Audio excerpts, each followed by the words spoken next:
ವಿಶ್ವಾಮಿತ್ರರ family story ಕೇಳ್ತಾ ಮಲಗಿದ್ರು ರಾಮ ಲಕ್ಷ್ಮಣರು. ಮಾರನೇ ದಿನ ಸುಪ್ರಭಾತ ನಿಶಾರಾಮ ಪೂರ್ವಾ ಸಂಧ್ಯಾ ಪ್ರವರ್ತತೆ ಉತ್ತಿಷ್ಠೋತ್ತಿಷ್ಠ ಭದ್ರಂತೆ ಗಮನಾಯ ಅಭಿರೋಚಯ. ರಾತ್ರಿ ಕಳೆದು ಬೆಳಕಾಗ್ತಾ ಇದೆ, ಎದ್ದೇಳು ಎದ್ದೇಳು ರಾಮ, ಮುಂದೆ ಪ್ರಯಾಣ ಶುರು ಮಾಡೋಣ ಅಂತ ಹೇಳ್ತಾರೆ ವಿಶ್ವಾಮಿತ್ರರು. ಬೆಳಗ್ಗೆ ಅನ್ನೋದು ಬರೀ ಬೆಳಕು ಮೂಡೋ ಹೊತ್ತಲ್ಲ, ಧರ್ಮದಿಂದ ಕರ್ಮ ಮಾಡೋಕ್ಕೆ ಸಿಗೋ ಮತ್ತೊಂದು ಅವಕಾಶ. ಅದೇ ಉದ್ದೇಶದಿಂದಲೇ ಎದ್ದೇಳಿಸ್ತಾ ಇದ್ದಾರೆ ರಾಮನ್ನ. ಅಣ್ಣ ತಮ್ಮಂದರು ಸ್ನಾನ ಸಂಧ್ಯಾ ವಂದನೆ ಮುಗಿಸ್ಕೊಂಡು ಬಂದರು. ರಾಮ ಕೇಳ್ದ, ಈ ಶೋಣ ನದಿ ತೀರಾ ಆಳವಾಗಿರೋ ಥರ ಇದೆ, ಇದನ್ನು ಎಲ್ಲಿ ದಾಟೋದು ಅಂತ. ವಿಶ್ವಾಮಿತ್ರರು ಆ ನದಿಯ ದಡದಲ್ಲಿ ಹೆಜ್ಜೆ ಇಡ್ತಾ, ಯೇಷಪಂಥಾಮಯ ಉದ್ದಿಷ್ಟಾ ಏನ ಯಾಂತಿ ಮಹರ್ಷಯ, ನಮ್ಮ ಋಷಿಗಳು ಹೇಗೆ ದಾಟಿದ್ರೋ ಅದೇ ಥರ ದಾಟನ ಅಂತಾರೆ. ಬರೀ ದಾರಿ ಬಗ್ಗೆ ಹೇಳ್ತಾ ಇಲ್ಲ ಅವರು, ಧರ್ಮ ಮಾರ್ಗದ ಬಗ್ಗೆ ಸೂಚನೆ ಕೊಡ್ತಾ ಇದ್ದಾರೆ. ರಾಮ ಕ್ಷತ್ರಿಯ, ಆದರೆ ಅವನು ಋಷಿ ಮಾರ್ಗದಲ್ಲಿ ನಡಿಬೇಕು ಅಂತ ಹೇಳ್ತಾ ಇದ್ದಾರೆ ವಿಶ್ವಾಮಿತ್ರರು. ತುಂಬ ದೂರ ಪ್ರಯಾಣ ಮಾಡಿದ ಮೇಲೆ ಅರ್ಧ ದಾರಿಗೆ ಬರ್ತಾರೆ. ಆಗ ಅವರಿಗೆ ಜಾಹ್ನವೀಂ ಸರಿತಾಂ ಶ್ರೇಷ್ಠಂ ದದೃಶುರ್ ಮುನಿ ಸೇವಿತಾಂ, ಋಷಿ ಮುನಿಗಳೇ ಆರಾಧಿಸಿದ ಪೂಜಿಸಿದ ನದಿಗಳಲ್ಲೇ ಶ್ರೇಷ್ಠವಾದ ಜಾಹ್ನವಿ ನದಿ ಕಾಣಿಸುತ್ತೆ. ಅದೆಷ್ಟು ಶುಭ್ರವಾಗಿತ್ತು ಅಂದರೆ ಹಂಸ ಸಾರಸ ಸೇವಿತಾಂ, ಹಂಸ ಕೊಕ್ರೆ ಜಾತಿಗೆ ಸೇರಿದ ಪಕ್ಷಿಗಳು ಅಲ್ಲಿ ವಿಹಾರ ಮಾಡ್ತಿರ್ತವೆ. ಅದನ್ನು ನೋಡಿ ಈ ವಿಶ್ವಾಮಿತ್ರರು, ರಾಮಲಕ್ಷ್ಮಣರು ಹಾಗೂ ಅವ್ರ ಜೊತೆಗಿದ್ದ ಋಷಿಗಳಿದ್ರಲ್ಲ ಅವರೆಲ್ರಿಗೂ ಖುಷಿ ಆಯಿತು. ಆ ನದಿ ದಡದಲ್ಲೇ ಅವರೆಲ್ಲರೂ ಉಳ್ಕೊಂಡ್ರು. ಆಗ ವಿಶ್ವಾಮಿತ್ರರನ್ನು ರಾಮ ಕೇಳ್ದ, ಸ್ವಾಮಿ, ಗಂಗಾ ನದಿಗೆ ತ್ರಿಪಥಗ ಅಂದರೆ 3 ಲೋಕಗಳಲ್ಲೂ ಹರಿಯೋ ನದಿ ಅಂತ ಯಾಕೆ ಕರೀತಾರೆ? ಇದು 3 ಲೋಕಗಳನ್ನು ಹೇಗೆ ಆವರಿಸ್ಕೊಳ್ತು? ಕೊನೆಗೆ ಹೆಂಗೆ ಸಾಗರ ಸೇರಿತು ಹೇಳ್ತೀರಾ ಅಂತಾನೆ. ಅವನ ಮಾತು ಕೇಳಿ ವಿಶ್ವಾಮಿತ್ರರು ಗಂಗಾ ನದಿ ಹುಟ್ಟು ಮತ್ತು ಅದರ ಪ್ರಯಾಣ ಹೆಂಗಿತ್ತು ಅಂತ ಹೇಳ್ತಾರೆ. ಓ ರಾಮ, ಒಂದು ದೊಡ್ಡ ಪರ್ವತ ಇದೆ, ಅದರ ಹೆಸರು ಹಿಮವಾನ್. ಅದು ಬರೀ ಪರ್ವತ ಅಲ್ಲಪ್ಪ, ಧಾತೂನಾಂ ಅಕರೋ ಮಹಾನ್, ಎಲ್ಲ ಥರದ ಖನಿಜದ ಅದ್ರುಗಳ ದೊಡ್ಡ ನಿಧಿ. ಅದು ಪರ್ವತಗಳ ರಾಜ. ಅವನ ಹೆಂಡತಿ ಮೇನ. ಅವರಿಗೆ 2 ಹೆಣ್ಣು ಮಕ್ಕಳು. ಗಂಗೆ ಮೊದಲನೇ ಮಗಳು, 2ನೇವಳ ಹೆಸರು ಉಮಾ. ಗಂಗೆಗೆ ಯಾವ ಲೋಕದಲ್ಲಿ ಬೇಕಿದ್ರೂ ಸಂಚಾರ ಮಾಡೋ ಶಕ್ತಿ ಇತ್ತು. ಸೊ ಆಕೆನ ದೇವತೆಗಳು ಬಂದು ಹಿಮವಂತನ ಬೇಡ್ಕೊಂಡು ಆ ಗಂಗೆನ ಕರ್ಕೊಂಡು ಹೋಗ್ತಾರೆ ದೇವಲೋಕಕ್ಕೆ. ಸ್ವರ್ಗ ತಲುಪಿದ ಗಂಗೆ ದೇವನದಿ ಅನ್ನಿಸ್ಕೋತಾಳೆ. ಈ ಉಮಾ ಇದ್ಲಲ್ಲ, ಇವಳನ್ನ ಶಿವನಿಗೆ ಕೊಟ್ಟು ಮದುವೆ ಮಾಡಿಸ್ತಾನೆ. ಇವರಿಬ್ಬರ ಲೀಲೆಯಿಂದ ಸ್ಕಂದ, ಕಾರ್ತಿಕೇಯ ಅಂದರೆ ಷಣ್ಮುಖ ಹುಡ್ತಾನೆ. ಆ ಕಥೆ ವಿಸ್ತಾರವಾಗಿ ಬರುತ್ತೆ. ಅದ್ರ ಬಗ್ಗೆ ಮುಂದೊಂದು ದಿನ ಸಪ್ರೇಟ್ ವಿಡಿಯೋ ಮಾಡೋಣ. ಆಸಕ್ತಿ ಇದ್ದವರು ಬಾಲಕಾಂಡದ ಉಮಾ ಮಹಾತ್ಮ್ಯಂ ಮತ್ತು ಕುಮಾರೋತ್ಪತ್ತಿ ಅನ್ನೋ 2 ಸರ್ಗಗಳಿದ್ದಾವೆ. ಅವನ್ನು ನೋಡಿದರೆ ಅದ್ರ ಕಥೆ ಏನು ಅಂತ ಗೊತ್ತಾಗುತ್ತೆ. ಅಷ್ಟೇ ಅಲ್ಲ, ಆ ಕತೆ ಓದಿದರೆ ಅಥವಾ ಕೇಳಿದರೆ ಕುಮಾರ ಸಂಭವಶ್ಚೈವ ಧನ್ಯ ಪುಣ್ಯಸ್ತಥೈವ ಚ ಆಯುಷ್ಮಾನ್ ಪುತ್ರ ಪೌತ್ರಾಶ್ಚ ಸ್ಕಂದ ಸಾಲೋಕ್ಯತಾಂ ವ್ರಜೇತ್. ಈ ಭೂಮಿಲಿ ಯಾರು ಈ ಕಾರ್ತಿಕೇಯನನ್ನು ಭಕ್ತಿಯಿಂದ ಪೂಜಿಸ್ತಾರೋ ಅವನು ದೀರ್ಘಾಯುಷ್ಯ ಪಡಿತಾನೆ, ಮಕ್ಕಳು ಮೊಮ್ಮಕ್ಕಳು ಪಡಿತಾನೆ, ಮರಣಾನಂತರ ಸ್ಕಂದಲೋಕನೂ ತಲುಪ್ತಾನೆ ಅಂತಾರೆ ವಿಶ್ವಾಮಿತ್ರರು. ನೋಡಿ, ರಾಮಾಯಣದಲ್ಲಿ ಇಂಥ ಫಲಶ್ರುತಿಗಳು ಇಲ್ಲವೇ ಇಲ್ಲ ಅನ್ನೋಷ್ಟು ಕಡಿಮೆ ಇದ್ದಾವೆ. ಅದರಲ್ಲಿ ಇದು ಒಂದು. ಸೊ ಸ್ಪೆಷಲ್ ವಿಡಿಯೋ ಮಾಡೋಣ, ಕತೆ ಕೇಳಿ ಪುಣ್ಯನೂ ಕಟ್ಕೊಳ್ಳೋಣ. ಬಟ್ ಈಗ ಡೈರೆಕ್ಟ್ ಗಂಗೆಯ ಕತೆ ನೋಡೋಣ. ಹಿಂದಿನ ಕಾಲದಲ್ಲಿ ಅಯೋಧ್ಯೆನ ಸಗರ ಅನ್ನೋ ಒಬ್ಬ ಶೂರ ಧರ್ಮನಿಷ್ಠ ರಾಜ ಆಳ್ತಾ ಇದ್ದ. ಆದರೆ ಆತನಿಗೆ ಮಕ್ಕಳಿರಲಿಲ್ಲ. ಅವನಿಗೆ 2 ಹೆಂಡ್ತಿರು. ಒಬ್ಬಳು ವಿದರ್ಭರಾಜನ ಮಗಳು, ಅವಳ ಹೆಸರು ಕೇಶಿನಿ. ಇನ್ನೊಬ್ಬಳು ಅರಿಷ್ಟನೇಮಿ ಮಗಳು ಸುಮತಿ. ಈ 2 ಹೆಂಡ್ತಿರ ಜೊತೆ ಸಗರ ಮಹಾರಾಜ ಹಿಮಾಲಯದಲ್ಲಿರೋ ಭೃಗು ಪ್ರಸ್ರವಣ ಪರ್ವತದ ಮೇಲೆ ಹೋಗಿ ತಪಸ್ಸು ಮಾಡೋಕ್ಕೆ ಶುರು ಮಾಡ್ದ. 100 ವರ್ಷ ತಪಸ್ಸು ಮಾಡಿದ ಮೇಲೆ ಅವನ ತಪಸ್ಸಿಗೆ ಮೆಚ್ಚಿ ಭೃಗು ಮಹರ್ಷಿ ಪ್ರತ್ಯಕ್ಷವಾಗಿ ಸಗರನಿಗೆ ಒಂದು ವರ ಕೊಟ್ಟರು. ನಿನಗೆ ಒಳ್ಳೆ ಮಕ್ಕಳು ಹುಡ್ತಾರೆ ಅಂತ ವರ ಕೊಡ್ತಾರೆ. ಬಟ್ ಅಲ್ಲೊಂದು ಟ್ವಿಸ್ಟು. ಒಬ್ಬ ಹೆಂಡತಿಗೆ ವಂಶ ಉಳಿಸೋ ಒಬ್ಬ ಮಗ ಹುಡ್ತಾನೆ, ಇನ್ನೊಬ್ಬಳಿಗೆ 60,000 ಮಕ್ಕಳು ಹುಡ್ತಾರೆ. ಬಟ್ ಯಾರಿಗೆ ಎಂಥ ಸಂತಾನ ಬೇಕು ಅಂತ ನೀವೇ ಡಿಸೈಡ್ ಮಾಡ್ಕೊಳ್ಳಿ ಅಂತ ಒಂದು ಆಪ್ಷನ್ ಕೂಡ ಕೊಡ್ತಾರೆ. ಆಗ ಕೇಶಿನಿ ತನ್ನ ವಂಶ ಮುಂದುವರಿಸೋ ಒಬ್ಬ ಮಗ ಸಾಕು ಅಂತಾಳೆ. ಸುಮತಿ ಆಕೆ 60,000 ಮಕ್ಕಳು ಹುಟ್ಟೋವರ ನನಗಿರಲಿ ಅಂತಂದು ಹೇಳ್ತಾಳೆ. ಕಾಲ ಸರಿಯುತ್ತೆ. ಕೇಶಿನಿಗೆ ಅಸಮಂಜಸ ಅನ್ನೋ ಒಬ್ಬ ಮಗ ಹುಡ್ತಾನೆ.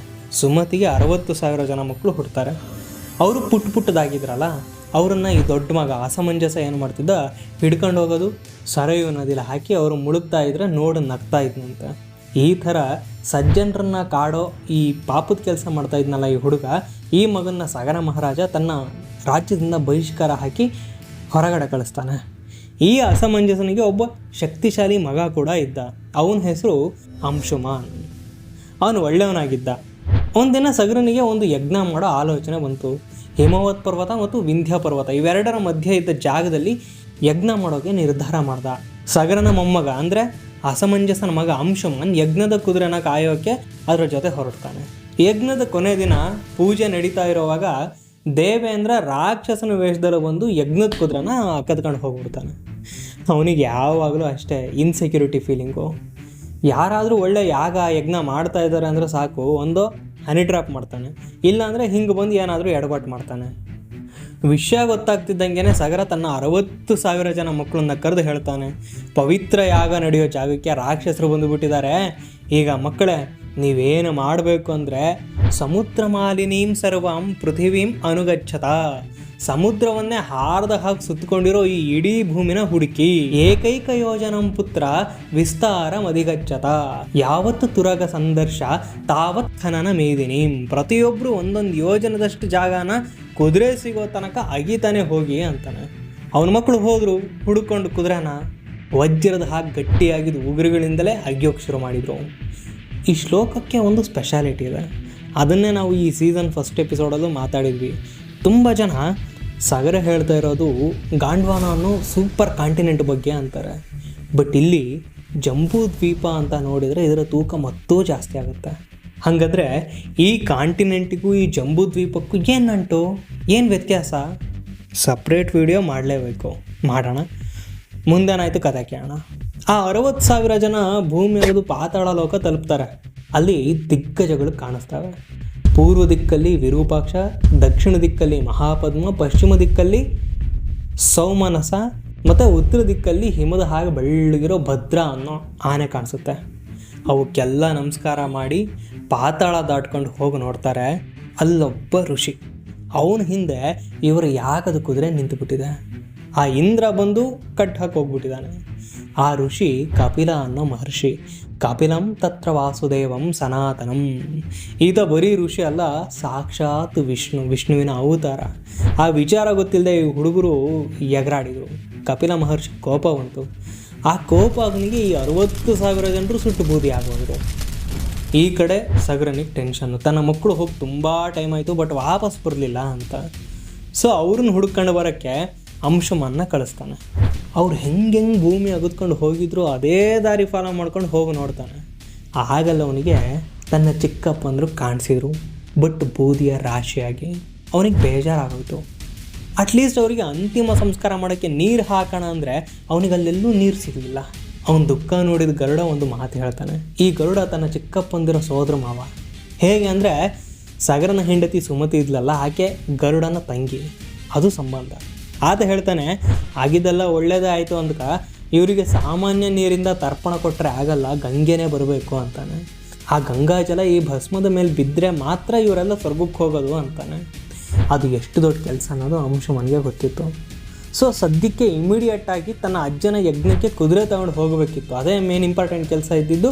ಆ ಕೆಲಸ ಮೊದಲು ಮಾಡ್ತಾನೆ. ಅಂಶುಮನ್ ಹೇಳೋದನ್ನೆಲ್ಲ ಕೇಳಿದ ಸಗರ ಶಾಸ್ತ್ರಗಳ ಪ್ರಕಾರ, ಕಲ್ಪಸೂತ್ರದ ಪ್ರಕಾರ ಯಜ್ಞನ ಪೂರ್ತಿ ಮಾಡ್ತಾನೆ. ಬಟ್ ತಲೆ ತುಂಬ ಒಂದೇ ಯೋಚನೆ, ಗಂಗೆನ ಹೆಂಗೆ ಭೂಮಿಗೆ ತರೋದು ಅಂತ.